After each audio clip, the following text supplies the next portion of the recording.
ঢাকায় ব্যবসায়ী সোহাগকে পিটিয়ে হত্যা ও দেশজুড়ে আইনশৃঙ্খলা পরিস্থিতি অবনতির প্রতিবাদে কলাপাড়ায় মশাল মিছিল ও প্রতিবাদ সমাবেশ করেছে ছাত্র জনতা।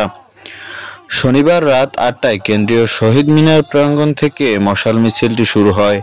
এতে শিক্ষার্থী, যুব সমাজ ও নানা শ্রেণী পেশার মানুষ অংশগ্রহণ করেন। মশাল মিছিলটি পৌর শহরের প্রধান প্রধান সড়ক প্রদক্ষিণ শেষে কলাপাড়া প্রেস ক্লাবের সামনে প্রতিবাদ সভা অনুষ্ঠিত হয়।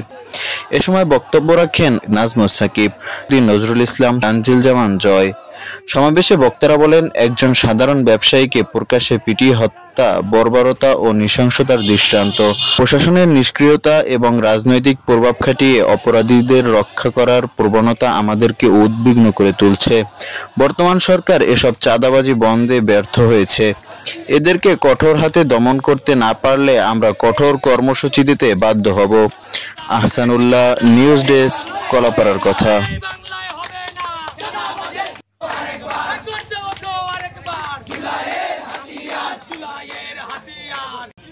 আপনারা জানেন 40 মিনিট ধরে আমরা মিডিয়ার মাধ্যমে জানতে পেরেছি 40 মিনিট ধরে এই হত্যাকাণ্ড পরিচালিত হয়েছে, কিন্তু কোন প্রশাসনের লোক সেখানে যাইতে পারে নাই। কেন পারে নাই? কোন অপশক্তি তাদেরকে বাধা দিয়ে রাখছে যে 40 মিনিট একটা হত্যাযজ্ঞ চললে সেইখানে তারা যাইতে পারলো না? আমরা কোনো দল চিনি না, আমরা চিনি সন্ত্রাসী। সন্ত্রাসীর শাস্তি হোক, সর্বোচ্চ শাস্তি। আজকে আসলে আমাদের এখানে দাঁড়ানোর কথা না। আমার মনে হয় যে কয় সেকেন্ডের ভিডিও হোক, দেখার মতো সাহস কেউ করতে পারে না যতক্ষণ কারো মানুষ সত্যবোধ থাকে। আমি দাঁড়িয়েছিলাম, 1 সেকেন্ডের মতো দেখেছি, একটা পাথর মারছি, কিন্তু পরবর্তীতে আর দেখার মতো সাহস আমার হয় নাই। কারণ আমি মানুষ, আমি অমানুষ না। এই অমানুষ যারা, এই অমানুষটা দলের পদ পজিশন ব্যবহার করে নিজেদের পকেট ভারী করছে, নিজেদের সংগঠনকে কুক্ষিগত করে নিজেদের স্বার্থ হাসিল করছে। এই সন্ত্রাসীদের কোনো দল নাই, তাদের একটাই পরিচয়, তারা সন্ত্রাসী।